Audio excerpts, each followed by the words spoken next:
Good evening, ladies and gentlemen. It is Thursday night, and it is round 16 of the IRC Super League in Brazil. And as you can tell, it is not Sean tonight. It is myself, Dave Shaw, making a cameo appearance to step in for the great Sean, who, man, it's a tough job. It's some tough boots to fill, but I'll give it my best shot. It won't quite be like Sean, but I'll do my best to emulate what he does. The amazing, fantastic job he does in the commentary box tonight.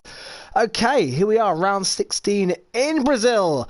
And what a season it's been so far in the IRC Super League. Just looking at the standings right now, and I'll give you an update on those as I speak. The championship, well, Maxi has a slight lead, but it's not insurmountable at all. Maxi, top of the championship, 257 points, just 51 ahead of Tisana Morales. It's not comfortable yet, and a mistake by Maxi, a retirement from Maxi, could see the chasing pack close in. Tisami just 51 points behind. JAM Sprint, it's just 60 points further behind with Steve Yeo, 61 points behind. You've got to think that Maxi, Tisami, Sprint and Steve are the four main championship protagonists. And by the way, Steve has a qualifying ban tonight, a full quali ban at that, so a massive uphill task for Steve. But Brazil does give you chances to overtake round here. So let's see what he can do. Timmy's in 5th, having a good season within the McLaren, 129 points. Bill to Matt in the AlphaTauri, 123. Probably hoping for a little bit better.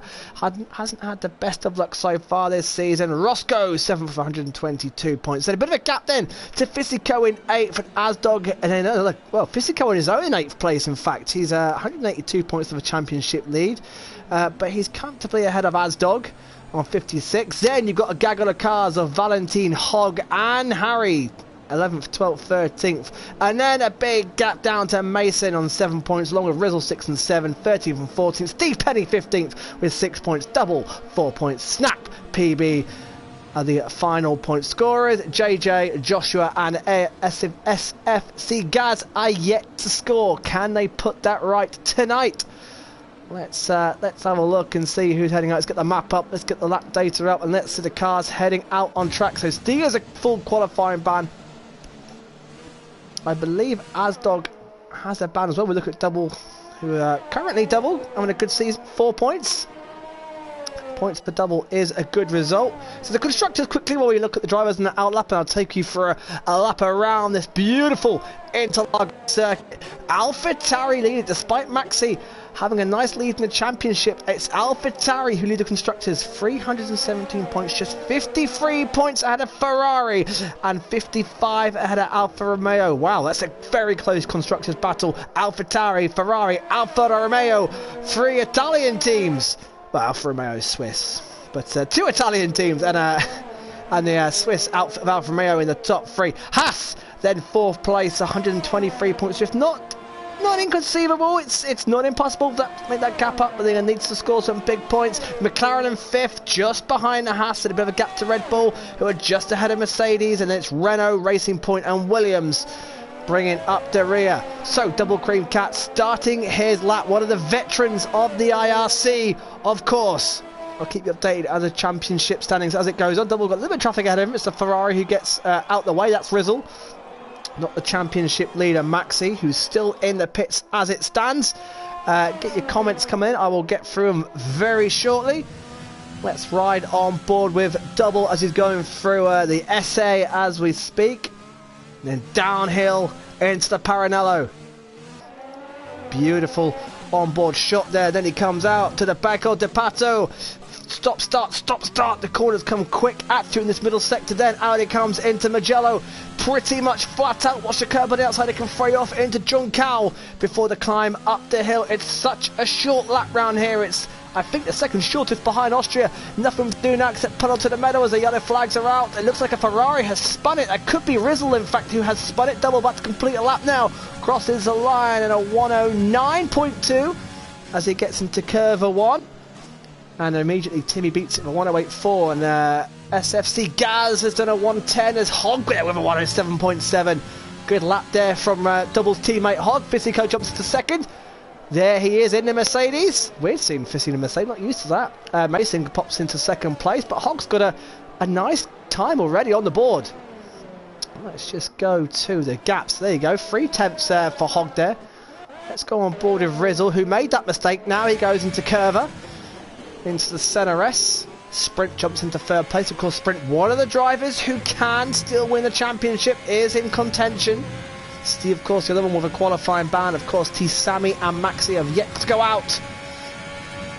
Down a hill, big braking zone. You can get away with braking later and later around this this corner. Down to Tesedo de Lego, past the lakes, of course, Interlagos, named after the lakes surrounding the track. Very right above seawater, changeable conditions, no doubt in the race. Very easy to invalidate a lap here as well. Now into the stop-start corners, a very technical, tricky part of the track. It's a bit like a go-kart layout now as he passes the back markers, does Rizzle into Magello. Downhill he goes, lovely set of corners again before the climb up the hill. Ooh, gave the apex a little bit of a wide berth there. Into Junkao, around the curbs and get on the gas as early as you can. Nice clear track for Rizzle. 6 up the hill he goes. Inside curb, try and stay as inside as near as possible as Roscoe goes into 2nd place, and in fact he pits. So he thought better of it. Took us for half a lap round and pits. So who's out there at the moment? Asdog in the Alfa Romeo then. What can the Alpha driver not have in the season that he would like to have had so far by his standards? Way down at the moment. So evening Sprint, evening Gareth. Good evening Eric. Steve saying good evening Dave. And Jan de Brink saying evening Dave. Hope you see an incredible race. Let's hope so. I'm hopeful. Brazil does throw up some fantastic races. Can overtake, of course, down the long back straight into turn 1, of course, is one of the DRS zones, and then the DRS zone between the Center S down to turn 4, the DRS zone. This bit, though, as we're riding with Asdog now, is a little bit tricky to overtake round, as Asdog's got a bit of traffic as well, so we're about to find out. I think it's Joshua just ahead of him in the Williams. It is. Joshua yet to score as well, and in fact Matt gets out the way as well. Asdog never getting. I wonder if Joshua's on a flying lap. He has not got out the way. Oh, and Asdog makes a little bit of a mistake, and that will cost him time. The front end did not stick into John Cow, and he's getting, and he'll get a nice tow from the Williams now. However, I think being caught in the dirty air has cost Asdog here. Big mistake at the front, DRS, and a lovely toe. Asdog will get in a hole at a time here. Here goes Joshua, he crosses the line, he goes 10th, and Asdog goes 4th. And with that mistake, could have possibly gone even quicker. Of course, Asdog has got a Q ban as well. I think he's got a Q2 ban.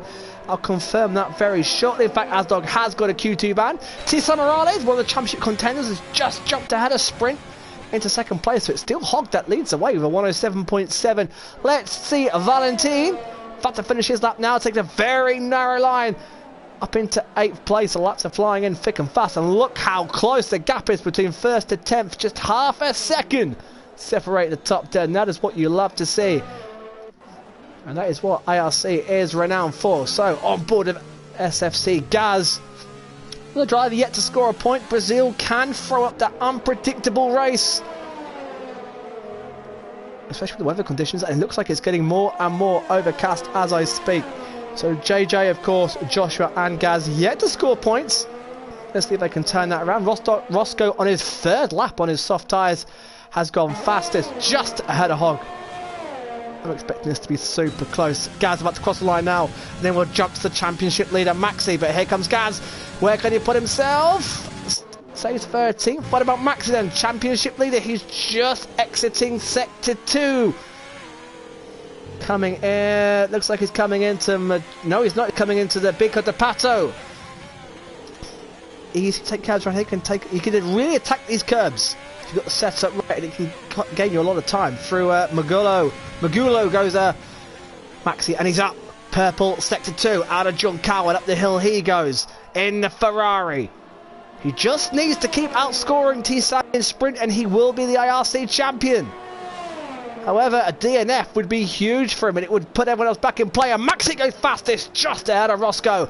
Of 9 minutes 40 left in this Q1 session. So Maxi from Roscoe, from Hogg, from T-Sam. Great to see Hogg up there. It's a long may that continue. Hogg currently 11th in the championship, just behind Valentin and Asdog. Vissy possibly in his sights as well, so he's got an outside chance of a top 9, which is good progress for Hogg, who seems to be getting better and better as the races go on. On board with Steve Penny as he's entering Juncal now. Bottom of the hill, climb up for him and the Pink Panther. Up he goes. What sort of lap has this been? On board with another IRC veteran as well as Steve Penny. Of course, Steve will start 19th, one of the championship contenders, as he has a full Cuban, as Steve Penny jumps in 12th place, and that, as it stands, is good enough to get him through. Just ahead of Double. Nice little battle between Steve Penny and Double there, and Joshua and Gaz as well. Rizzle Sticks comes in again. He cannot get a lap going. He's struggling. So JJ, PB and Steve yet to do a time. Let's go on board with Timmy. Having a good season. I was quite surprised when I looked at the standings to see Timmy in 5th, but only on 129 points. A driver who is certainly, if he can keep his consistency, a driver who could definitely get in that mix in the top 4 and break into possibly a championship battle. Next season, definitely watch out for Timmy. I find his consistency is his only downfall, and the only thing stopping him from really contending at the front in the championship. However, it's only round 16, still plenty of rounds